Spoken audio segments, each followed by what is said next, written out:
Mr. Lawrence Yun. Thank you, Mike. And Mike is a very big guy at NAR. He is in the leadership of the Commercial Real Estate Committee Advisory Board. So all the input that you think that NAR should be concentrating on, whether it is a research topic, a policy position, talk to Mike, because he oversees that very important committee, and then he can relay that information and see what can be done. So Mike is a very big guy, coming from Arcadia and representing at the national level. I am very fortunate to have my wife do the travel with me to Los Angeles. We live in Washington, D.C. area, to be very specific, Arlington, Virginia. So we sent off our only child off to college. And because we are new empty nesters, she can at times travel with me. So we have been empty nest only for about a month, and we are very happy to be in this great weather and just looking at the mountains, the racetrack. What a wonderful location to have this meeting. Stefan, he sometimes do work for National Association of Realtors. Like the report that he discussed extensively, we commissioned that study. But we like to use Stefan as Switzerland of real estate. That is to say that be a neutral player, tell it as he sees it. Certainly, from my perspective as staff for NAR, I'm always mentioning what NAR is interested, but we want Stefan to be a neutral player, Switzerland, and just tell it like as is, all the risk and other factors. Talking about all this Uber, the self-driving cars, and Amazon delivery, and all, these are some exciting future ahead. Yesterday, when we were coming from the airport, there was a live driver, a very cordial gentleman driving, completely professional, so we are very pleased with that. But sometimes when I take on those Uber drivers, some of them, not all of them, I just, my first impression is, when did we get out of prison? But most of my Uber experience has been very positive, but if it's a self-automated Uber, I'll be very comfortable with that as long as there is a good statistic that shows, the lower accident rates and such. I'm here to go over the economic landscape, what you can anticipate. And I would say in the commercial sector, you may be in a transition period. That is to say that you may have buyers and sellers in a standoff and not shaking hands. We have seen a tremendous run-up in commercial real estate prices, and they still view that there has not been so much active construction activity on many of the commercial buildings. There is some level of shortage. So from commercial owners' perspective, they are saying, well, I demand higher prices. It's been a good run, but I think there will be still further upward run in the place. From the buyer's perspective, they are beginning to run the numbers, and they are saying, well, the Federal Reserve will be raising interest rates, and already the 10-year Treasury is now touching 2.4%. And for people who follow the stock market chart, is reaching the resistance point. So once it cracks the 2.4%, you may go up to 2.6% or even higher. That means that cap rates, which is a very important number for commercial real estate, that has to rise. And if the cap rate has to rise, then from the buyer's point of view, are saying, well, either rents have to be dramatically raised, and if I cannot raise the rent, then I cannot afford to pay this price for that commercial property. So I think you are beginning to will encounter this standoff between sellers who demand high prices versus the buyers who are looking at the interest rate and saying maybe we cannot offer that high prices, and who cares? Or does the transaction never occur because of that?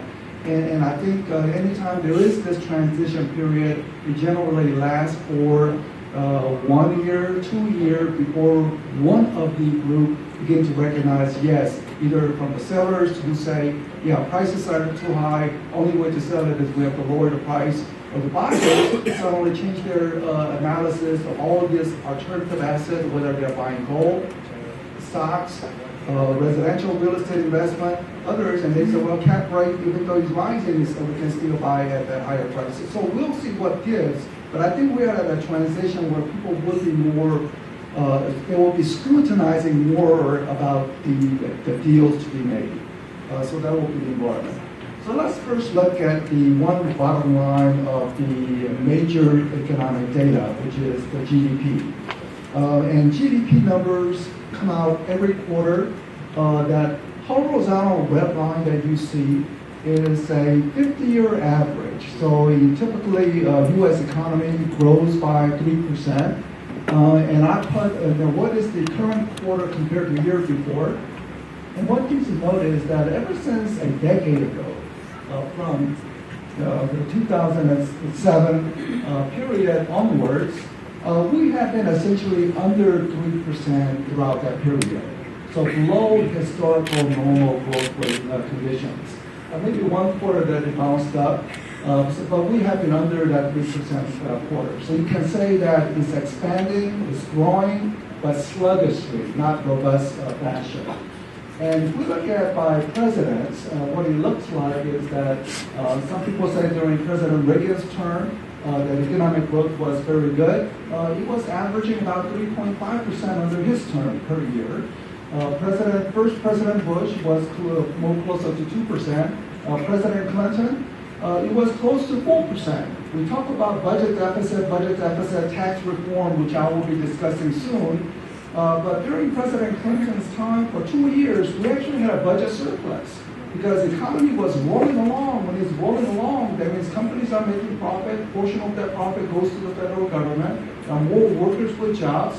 They're paying income taxes. So that was actually budget surplus in 2 of the years that President Clinton was president. Then we had George W. Bush, the second President Bush, close to his father at 2% growth rate. President Obama, he inherited the financial market collapse, so the first 2 years was very awful. Then he tried to climb out of it, but it was only 1.5% over that 8-year time span. And President Trump, he campaigned that if he is the president, we will get 3% GDP growth. Well, the first quarter clearly was a disappointment because it was barely above 1%. And the second quarter actually surpassed the 3% mark, 3.1%. But the third and fourth quarter, which is my forecast, not the actual, my forecast looks like that. Third quarter will be weak because of the hurricane impact. It impacted Houston, Florida. These are very major, large-size markets. And if you cannot do any business for 2 weeks, it's going to hold back economic growth. But after natural disaster events, there is always rebuilding. Americans are highly resilient. So in nearly all disaster events, there is a comeback. Only exception, I would say, is New Orleans. After Hurricane Katrina, there was permanent relocation of many residents that they never came back to New Orleans. So New Orleans has some vacancy just hovering around. But most other disaster events, the city always come back. So the components that comprise the GDP, big one is consumer behavior. And consumers actually have been doing fine. Their spending growth is around 3%. So the consumer spending behavior is 3% growth, but if the overall GDP is not at 3%, then it means some other sectors are weaker. But the consumers are doing their part. We know that there is more online shopping now than ever before. So if you are involved in those warehouse transactions, industrial spaces, the buildings are not pretty. Those are usually behind the railroad track, hidden someplace, but that's where the money is flowing. So if you own a warehouse, the demand for warehouses have been very strong. You can raise the rents. The property prices are rising. But consumers have been doing their part. But of course, it's a little more switched more towards the internet online shopping than before. Businesses, it has been the one weak point. So you can see first, it is very volatile. Business spending activity is very volatile. Sometimes you can grow at 10%. Other times you can turn negative, big time. And then it can come back, but on the more recent times, you can see that it's been at 0, and then now beginning to come back, trying to reach 5%, so that's more cyclical component.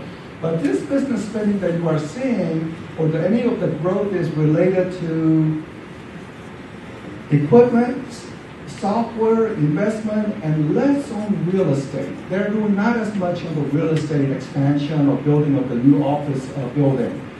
So business spending is much more cyclical, and of that cyclical component, it is on the equipment, software purchases, and less about the real estate. And in fact, here's the breakdown between the spending for equipment and real estate. So the real estate is the red line. So equipment is on the blue line. So you can see that equipment spending has been rising, but the real estate spending, essentially meaning new office building construction, new retail space, new medical offices, and such, has been more flatline situation. What does this mean for your business? First, because there's less new building coming online, there's less transaction activity potential. But the other part is, this is implying that vacancy rate will not rise at all. So as long as we don't have economic recession, as long as we have job creation, the vacancy rate that you are seeing in your area will probably remain at that level or even decline. So now you can begin to think about what the rent situation should be. So I think the rent will continue to increase. But the question is whether you are willing to pay much higher price for the rising rent, given the cap rates will probably not rise in a rising interest rate environment. Government spending condition has been, I guess, so this is one, I would say, smaller addition to the GDP. However you view the government, it comprises of spending for the military infrastructure, building the wall, but you spend just not that influential overall in terms of government spending on the GDP growth. So consumers have been very positive, consistent, business spending more cyclical, government less influential in determining GDP. But the import and export is very important, particularly in the coastal market like California. There's more transaction, trade activity with China, Japan, Korea, Thailand, India, then naturally there will be increased business opportunity related to those shipments of those goods moving into the transport centers. And what's happening is, only time you saw negative in this picture, when below zero, is when U.S. had economic recession. Economic recession means job losses. So one of the things that President Trump had campaigned on was about revisiting some of the trade agreements. And in his White House, there were two groups. One group was essentially saying trade is good for the country. You can see the data. If we have reduced trade, we go into economic recession. If we have increased trade, we are out of the recession and there is job creating condition. So the two groups in the White House was people who say trade is good, another group was trade is bad. And Steve Bannon was one of the persons who said, America first, nationalism, maybe we need to put high tariffs. Well, he got kicked out of the White House. So at least for the moment, it appears that people who believe that trade is good is in the White House, while people who are saying trade is bad is out of the White House. But of course, Donald Trump, President Trump himself, has always questioned we need to revisit all the trade agreements. But it remains to be seen from Economist's point of view. We said if there is a high tariff and there is a trade war with Mexico, Mexico will be devastated. If there's trade war with China, China would feel the hurt of that trade restriction, but it will boomerang back to the U.S., and U.S. will lose jobs from those wars. So we'll see how it all pans out. But right now, the trade activity is rising in terms of both import and exports.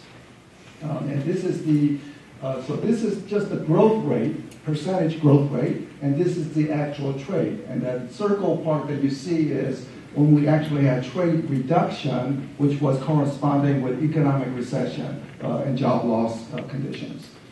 U.S. economy today, the Labor Department came out with their report, and you see it on the CNBC or some headlines of LA Times, and which will imply that the nation lost jobs. but that was all related to hurricane. Those jobs are coming back.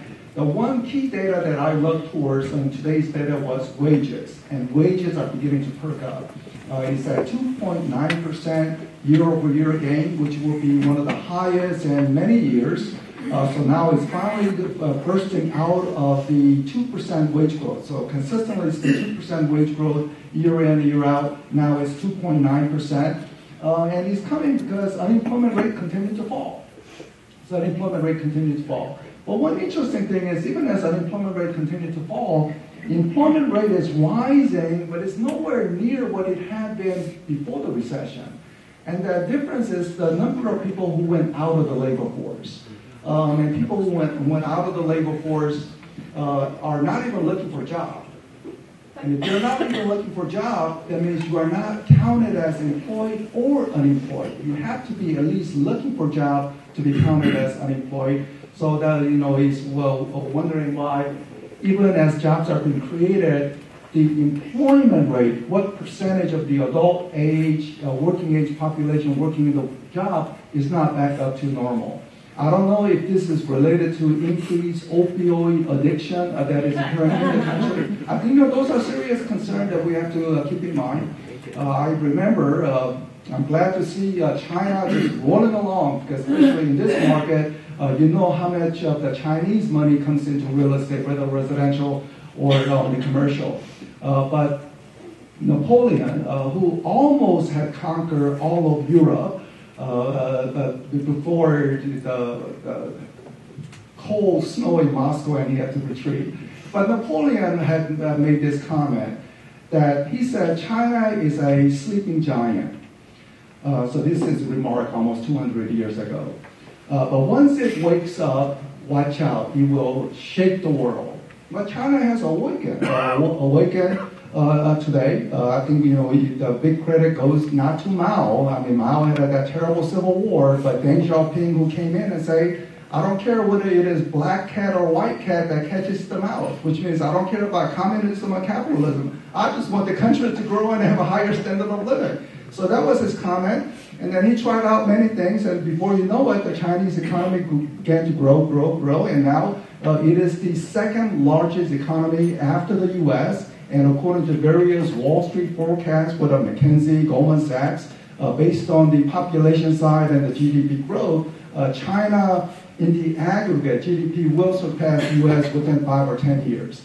Not per capita, not per person. I mean, per person, U.S. will be much wealthier, but in the aggregate, which has another implication in things like spending for national defense. China can match up with the U.S. In spending for national defense, which, for better or worse, that will be some of the dynamics going into the future.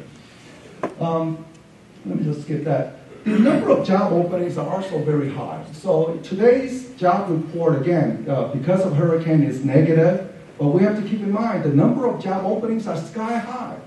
But employers are saying there's not enough qualified workers. So they post the openings, they get some interviews, but they don't hire as aggressively as before because skill set, there's a mismatch in the skill set part.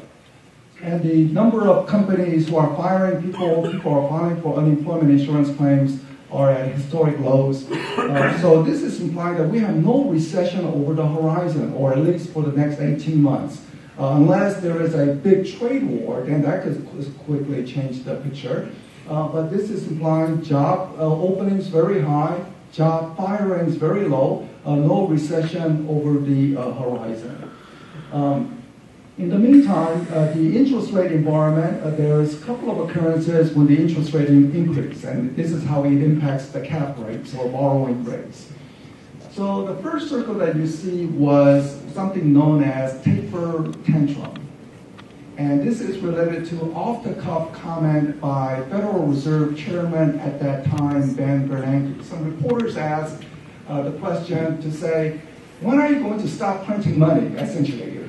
Quantitative easing was printing of the money to buy government bonds and mortgage-backed security. When are you going to stop printing money? And I think he had remarked that, yes, we have to stop printing money at some point, or something like that. And just from that comment, interest rates spiked overnight from mortgage rate from 3.5% to 4.5%. Before or later it started to go down. And then when that happened, there was a lot of concern about the commercial real estate cap rates. But because interest rates subsequently went down, that concern dissipated. Then the second interest rate bump, quick bump. What is that about? Well, that occurred on the election night in November, the surprise election results. Surprise, I say surprise because I think everyone anticipated the results will go one way. I think even President Trump probably thought I would never hit it, so at least he put on a show. But when the election outcome came, it was a surprise. The stock market futures on the election night, when it was clear that Donald Trump will be the president, was collapsing 500 points. But on the following day, it actually increased, but at least the futures market was panicking. But the interest rate environment clearly went up and stayed up for a while. Now, why did President Trump's election lead to higher interest rate environment? One can view it in two ways. One is, well, President Trump is pro-business. He's going to cut taxes, increase government spending, building the wall, upgrading military. So this has a positive economic potential. So interest rates are rising because we don't need this low interest rates forever environment. We have to normalize. And normalization means interest rate will have to rise. So interest rates are rising essentially because people view the economic outlook positively. Other people are probably viewing big tax cuts, or at least as promised, combined with huge increase in government spending. That's large budget deficit. Deficit, as far as I can see. That means if government has to borrow more and more money, then they have to offer higher interest rate to attract investors. So whether it is because of the large budget deficit concerns or better economic growth potential, or maybe combination, interest rate went up, it went down, subsequently went down, but now it's beginning to head back up again. So we'll see how that plays out, but this is the reason why I think as a commercial real estate practitioner, whatever short-term movement in interest rate, it is what it is. But over the long term, that is to say 18 months, 24 months, 36 months, expect higher interest rate. I think it's going to go back up again, especially with the Federal Reserve chair currently, Janet Yellen, implying that they will raise short-term interest rates as well as they will start selling some of the government bonds and mortgage-backed security they hold currently at the Fed into the market. So as they sell it, they can only sell it by offering higher interest rates. And also it all depends on China. China is the biggest investors of the U.S. government bond. So as the Fed sell those bonds, and if the Chinese do not buy, interest rate will be much higher. If the Chinese do buy, then the interest rate can be very, very manageable. So again, global interlinkage. I think someone had said that with more global linkage or freedom, it's a good and bad. Same thing for global linkage. That's good and bad in a sense that if the Chinese were to step in, interest rate will be low. Good thing that there is a global investor, but the bad thing is we are relying on people who are outside of the country for this to occur. After the election, the vertical line is essentially the point of the election. Stock market, quite surprisingly, went up, or at least for many analysts.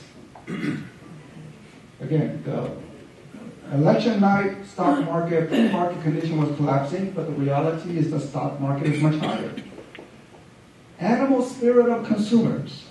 Animal spirit in this context is not however you want to interpret it in everyday language, but it is an economic terminology. It was used by John Maynard Keynes, who said that psychology can have an impact on the economy. If people just feel good, just psychology, feel good, they go out and spend more money. And if they go out and spend more money, companies will hire more people. And if they hire more people, those people who now have jobs go out and spend more, a multiplier impact.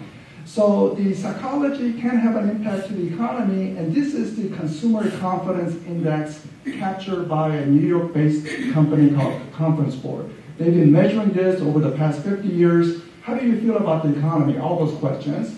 And after the election, it went up. Now, we have to recognize We can turn on evening cable news network. Country is divided. Country is polarized. President Trump, if he gets his approval rating up to 40%, he considers that to be good. We now have to be 30%. But regard to consumer confidence, on average, people feel better about economic condition now than pre-election time. Small business community, much, much higher expectation about how they feel about the economy. So small businesses are saying less regulation, maybe lower taxes, those are all positive. So they are giving a favorable thumbs up after the election. But one thing that's holding back on the economic growth potential, and again, economic growth has an impact on more hiring. More hiring means more office spaces, more demand for commercial real estate. But holding back the economic condition is the home building activity. Home building still remains very, very low, and we are running into housing shortage. And we thought that maybe some of the Wall Street institutional investors who gobbled up those single-family rental property during, say, 7, 8 years ago at depressed prices would now begin to sell, and there's no indication that they want to sell, which means those inventories are completely out of the market. It's only for rental properties. There's no indication of that. And another way to solve solve housing shortage problem is potentially Airbnb. To say, do you have a vacant room and then willing to rent it out? But we have to see how Airbnb changes the overall commercial real estate or even residential real estate. Talking about how technology changes, consider, Zillow went public. I think they are valued currently at maybe $6 or $7 billion. By the way, their stock prices have come down about 25% ever since Redfin went IPO. 3 months ago, so whether or not increased competition is limiting any potential for Zillow, but Airbnb, they are saying that once it goes IPO, initial public offering, it will be valued between $40 or $50 billion. These are just major players. So how Wall Street do the evaluation, they believe that it will be much bigger player in the housing world. And how that could change the housing condition. So it remains to be seen. But I mentioned about the home building not catching up, particularly true in California. California is very difficult to build first because you have the ocean. You cannot build in the ocean, so you are limited in only one direction in terms of the building. But the other part is there's a lot of zoning regulation, environmental regulation, which makes it much more difficult to build. So blue is historical average, red is the actual condition of home building, and essentially home building activity for single family has been under the average, well below the average, and no indication that it's going to come back up to normal. So on the residential real estate, it's going to be still a tight market in the upcoming years, at least for the next couple of years, which means that rental demand will still remain good if you're in the apartment business because there's just not enough homes that people can buy. There's just not enough inventory condition. But at least it's going in the right direction, but still underproducing. And builders are indicating that on average, whatever they build, spec homes, they can sell it within 2.9 months, which will be very fast by historical standards. Now, all real estate is local. There's local characteristic. One realtor came up to me during the break to say that some Chinese investor buy large plot of land locally, Arcadia, San Gabriel region, and now they're trying to build it. Maybe they priced it too high, but those homes are sitting on the market for a long, long period. Maybe. But of course, price change will always change the dynamics. And locally, I think $750,000 is median price. Anything below medium, you list it, there's so many buyer interests. Anything, say, above $1.5 million, typically upper end market, the unique properties, it takes longer. But somehow it appears to be taking a little longer than usual, even on the upper end market. Apartment building is pretty much back up to the normal. So it's the single family home construction, which is the source of housing shortage, not apartments. In the meantime, job situation nationwide, as you can see, that we are now reaching new peaks in jobs because economy, GDP growth is not robust, but it's still positive, and multi-year positive is able to create jobs. This is the total jobs in the greater LA area, Los Angeles, Long Beach, Glendale, very broad market. So let's see what this is indicating. Compared to 5 years ago during the downturn, there was 3.9 million jobs. Today it is 4.4 million jobs. So 500,000 job addition in the greater LA area. 500,000 additional job addition. Traffic jam, here it is. People going to work. But also compared to year 2000, one can see that back then it was 4.1 million, so today 4.5 million jobs. So again, constant job creation in the local area. It's a very similar story just south of LA, and then north of LA, a very similar trend line, dip, and then coming back, setting new highs conditions. And just relatively speaking, there's actually faster job growth towards the eastern side, Riverside, San Bernardino. That's where percentage, you look at detailed percentage number, the growth is even faster in Riverside, San Bernardino. So I mentioned about job opening. Homeowners, because home prices have recovered, they are doing much better now than before. So this is source for retail spending, source for internet shopping. So homeowners are in a very good position. Their home values have recovered. And Warren Buffett always said, when everyone is scared, this is when you want to strike. So if you look back during the foreclosure crisis 7-8 years ago, everyone was scared, inventory coming up. But if you have strike and purchase at that time, home values, have risen, or any real estate value, commercial real estate property would have risen, and you would have gotten a big retirement savings, essentially, by holding on to those real estate. But currently, inflation is not a worry. So even as the Federal Reserve is set to raise interest rates, I think it will be done in a slow motion. Because as long as inflation is contained, Federal Reserve does not need to aggressively raise interest rates. So directionally, interest rate will be higher, cap rates will be higher, but that increases will be going at a slow motion pace, in my view. And this is the Federal Reserve monetary policy. As you can see, they kept the interest rate essentially at zero, but now they have already made 3 rounds of rate increase, probably 3 more rounds of rate increase next year. Short-term interest rate change do not directly translate into long-term interest rate change, but if this is consistent, inevitably the long-term interest rate will change, which impacts your borrowing costs as well as cap rates. And also for some of the commercial practitioners, you have that adjustable rate mortgages. So as you are thinking about refinancing, maybe you don't want to wait until the full term to refinance because interest rate will be much higher as you wait, say, 5 years out.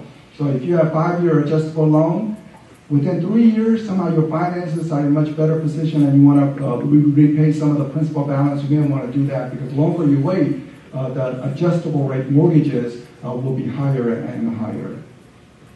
And this is the amount of the government bond and mortgage-backed securities the Federal Reserve had purchased with printing of the money. And in fact, the Bitcoin, I don't understand about this Bitcoin. I think Jamie Dimon from Chase has indicated that it's total fraud. The Chinese government is making it illegal. I don't really fully understand it, but I think the popularity of Bitcoin is partly this. Printing a lot of money, and people are uncomfortable. Printing of the money, somehow everything, so they want to look for something else. Instead of gold, now they're saying there's a new technology. The ledger accounting transparency that will lead to alternative to gold. But I don't really understand Bitcoin, but I think the reason why Bitcoin prices are up is because of this, printing of so much money, which raises the uncertainty about the market condition.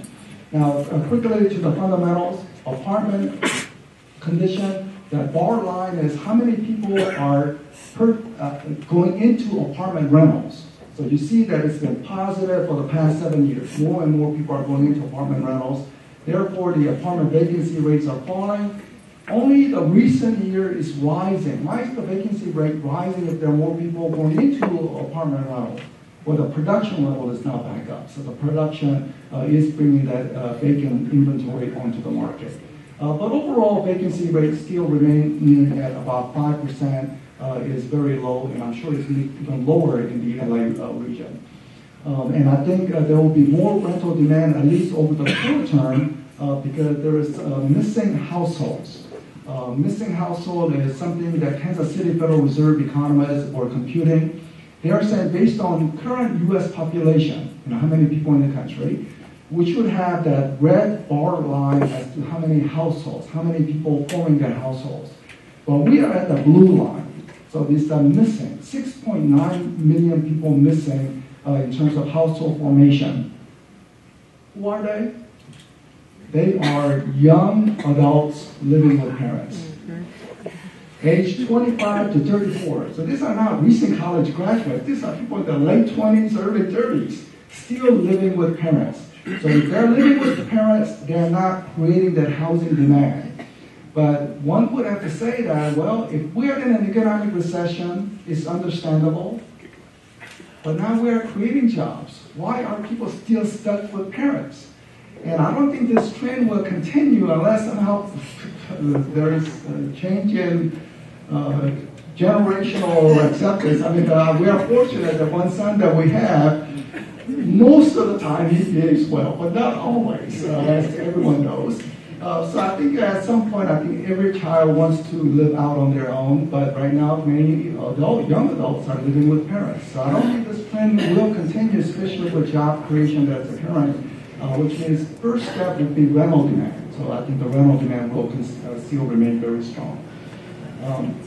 The one thing to watch out for is, say, after 5 years from now, the number of people who are aged 25 to 29, these are prime rental age, the total population will be declining somewhat. So they will be peaking over the next 4 years and then begin to go down just a little bit. Still elevated, but not consistently rising. Office space, same situation. That orange bar shows how many office square footages are being demanded. So it's positive, positive, positive because of job creation. Therefore, vacancy rates are declining. But interestingly, the vacancy rate still is high at 11%. It's not under 10%. And the reasoning is, in a given space, people are saying, well, rather than an office desk, let's get a communal desk and just put 4 chairs around it and say, okay, this is your office. So even though jobs have been created, there's less office space demand, even with each of the job creation. But at least trending the right way. Industrial warehouse, this is where the big money is. Again, unattractive property, nothing fancy about it, but vacancy rate declines are much faster and the rent growth are much better, and the demand, Amazon's and other delivery, they need these warehouse spaces. Retail sector, in the meantime, the opposite picture. Overall, there is increased retail demand occupancy, but the vacancy rate is coming down very, very slowly by historical standards. This is the e-commerce, blue line, retail commerce, foot traffic, orange line. So you can see the growth rate, at least the growth rate is much, much faster on e-commerce. Hence, warehouse demand will continue to remain much stronger. I just wanted to share this with you. I know I see many Asian faces here, so maybe this is something new for you. But for people who have been in America for many years, there's something called Sears catalog. And when I was a child, we used to get this over the mail.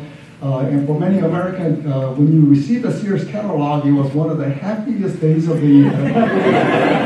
You could flip through the pages, what's out there. And so the fact that we can purchase product not going to store is nothing new. I think what is new is now fast delivery. As I think Stefan had that delivery system. So you have to wait like 3 months before something got delivered. But we're just going back to the old system, but now at a much faster delivery than before.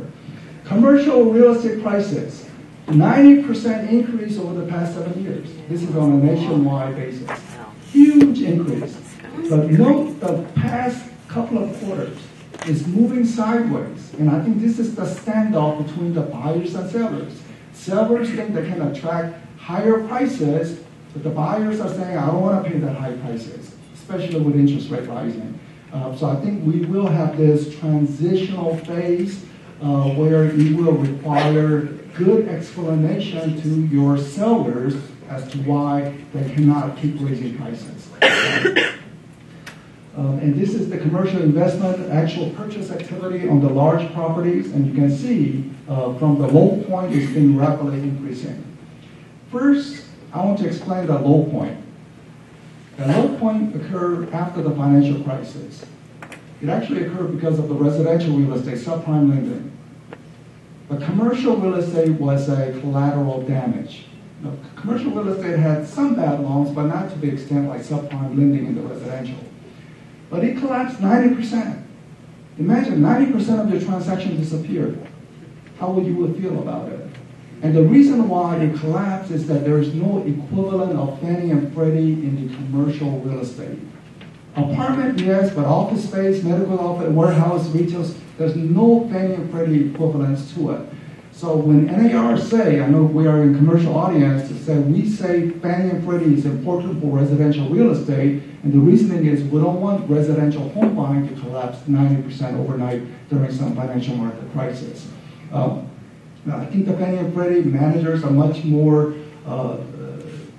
stellar now than before. I mean, they're focusing on only one thing, stability of the housing market. Before Fannie and Freddie, they created the hedge fund, gambled in the Wall Street, they lost, and it caused a lot of trouble. But I think the Fannie and Freddie today is much healthier, better. In fact, they're making a lot of profits and turning over those profits back to the government. They have repaid all the bailout money.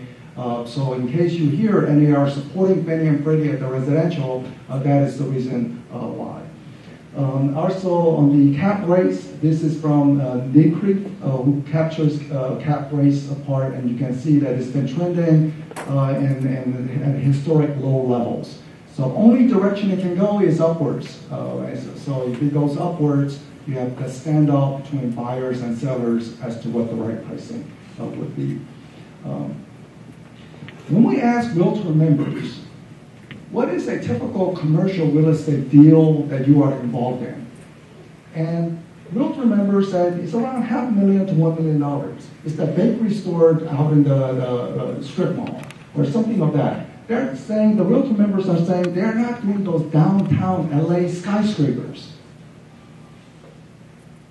So the data that I showed you is actually for any property transaction that is $2.5 million and over. So what about for smaller property price activity? What we find is there's a lot of data here. By the way, this PowerPoint will be available to you. But what this shows is that large property, those trophy properties in downtown LA, that's where the money first flowed in after the downturn. Only later it went to the peripheral, for smaller business, smaller transactions.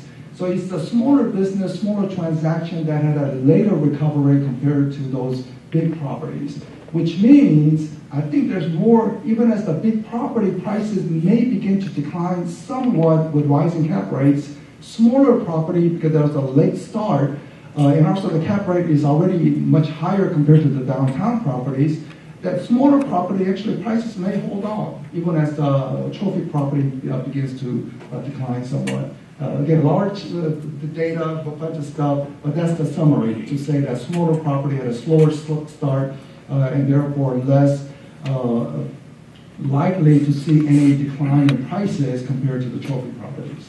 So the forecast is that I don't see economic recession. Job openings are very, very high. I don't think that we will get President Trump's 3% growth rate this year because of the hurricane, and also the first quarter was awful. But next year, maybe we will get something closer to 3%, but it remains to be seen. Job growth will be positive, so one bad consequence, traffic jam will worsen, even in LA, already a very bad condition. But inflation will begin to tick up a little higher. Inflation, nothing alarming, but from essentially no inflation to now 2% inflation this year, 2.5% inflation next year. This is on consumer prices, not the property prices. Property prices, trophy properties, I think they will decline maybe 5%. For smaller properties, I think we'll probably hold on. Now let me just put commercial. Here is saying essentially the vacancy rates will be either lower or stable. It's already pretty much trended down low, but I don't think it will go up as long as jobs are being created. And therefore, the rents are all positive. So rents are positive, but higher rents cannot compensate for higher interest rates. So the property prices may have to slightly decline because rents are not rising very, very strongly. And actually, 2 slides left. So this one, rising cap rates, commercial real estate prices. I think in the secondary market, either suburban market, mid-tier market, prices will be steady, but there will be some price correction in the downtown trophy property areas because they already bid up prices just so high. My final slide, policy. Dodd-Frank regulation, I think some aspect of that will be relaxed, and I think it will be positive for commercial real estate practitioners. So what may be relaxed in Dodd-Frank? Well, Dodd-Frank was a financial regulation to avoid financial crisis. So it may be appropriate for JP Morgan, Goldman Sachs, but is it appropriate for small community local banks? And we believe not. There's a blanket regulation imposed, and many of the small-sized banks are saying we hire 3 people, not as a loan officer, but as a compliance officers. But with the relaxation or lifting of some of the regulation of the small banks, I think that smaller banks can make more loans available for smaller business commercial practitioners. So I think that will be positive as Dodd-Frank, some changes there. Fannie and Freddie move residential, but tax simplification, this is a big one. President Trump and the Republican Congress has come out with a tax plan. We will see how the sausage-making process work in Washington, but we want to make it clear that we want simplification, we want anything that promotes economic growth, but don't harm real estate. Related to the commercial real estate is where 1031 exchange, they have not made any explicit statement about it, which means that it's still being considered to be chopped off. Consider how many of your transactions will fall off if we don't have 1031. Furthermore, we did a study with a professor at University of Florida which shows that 1031 is economically enhancing. That is to say, even though it's a tax deferral exchange, tax deferral occurs because an investor sees a terrible, deteriorating apartment complex, but he sees the potential value there. So he purchased that property for tax deferral reason, and then he upgrades it, spends a lot of money to upgrade it, and then thereby he promotes economic activity and brings more tax revenue. So our study indicates that 1031 exchange is not a tax loophole. In fact, it brings more tax revenues to the government over the long haul. So if you look at briefly, tax deferral, it looks like a short-term impact, but over the... So we will be making this argument very, very hard. I know we have some residential people here. So let me also mention tax reform in the residential context or your personal context, because many of you are already homeowners. The way the administration is saying is they believe that certain initial portion of the income should be tax-free. First $10 of your income should be tax-free. First $5,000 of your income should be tax-free. First $12,000 of your income should be tax-free. That's what the standard deduction means. You have an income, then you deduct $12,000, so first $12,000 is essentially tax-free. So that was the family status. They want to raise that from $12,000 to $24,000. So if you're a family now, they are saying first $24,000 of your income will be tax-free. I mean, you will still pay the Social Security tax and others, but the income tax, first $24,000 will be tax-free. All sounds good, but we have to look at the budget deficit impact of that. But the other thing is, because they're raising the standard deduction, that means more people will not use mortgage interest deduction anymore. They're saying, oh, standard deduction is much higher, I don't need mortgage interest deduction. So immediately what happens is that renters benefit who don't use mortgage interest deduction, but they get higher standard deduction. But some homeowners will benefit, others will not. One clearly thing that will impact California is that there is on the table, the state and local income taxes will no longer be deductible, which means the property taxes which you have been paying will no longer be deductible, at least as the plan today, before the revision process. And that will principally hit California, state of New York, state of New Jersey, and other high-tax states. Now, given that White House is Republican, Congress, Senate, and House of Representatives is Republican, they're saying, well, we want to simplify, and also related to property tax, yeah, we understand that that's going to cause a little headache for some, but let's see where it's causing headaches. It's all this Democratic states, and we don't care. So we have to monitor that, but from California Association of Realtors and also many Republican members of Congress representing California and New York, I doubt they would go along with the Republican plan, which means, again, there will be a lot of debate related to it. And if you believe that mortgage interest deduction is important, or you believe that property tax deduction is important, just talk to your members of Congress, whether Republican or Democrat. At least they are representing the California constituency, and we have to see how it plays out. So we are looking at this very, very carefully as to the tax reform. The final bullet point, I just put it there because LA is a very beautiful area, but one thing that everything hover around is that little smog. So there's always a trade-off between clean air versus development. And in some areas where you want to develop, but the EPA said no, you cannot develop because of this environmental hazard and so forth. But I think under the Trump presidency and the EPA director, they are clearly on the side of development. Whether that's good or bad, at least I'm mentioning to you that they will be on the side of development given the trade-off that's required. So these are some of the issues facing. If there is a critical issue that impacts real estate, we send something called call to action. And when we send it out, we set up a system so that you only have to do 2 clicks. Click here, click this.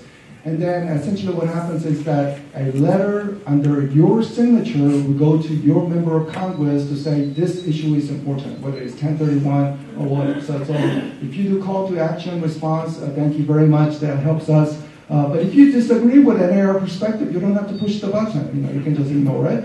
The other part is for some of you who contribute to RPAC, that's Realtor Political Action Committee, thank you very much, because I know that democracy, money to involve in electing officials, it sounds a little dirty, corruption, or people may have that perspective, but that's also part of free speech. And the Constitution has clearly said that contribution is part of the free speech, so you're expressing, and it certainly helps elect realtor-friendly, real estate-friendly person into the Congress, which helps on our issues. So thank you very much. I've spoken a lot, and best to you in your real estate business. Thank you.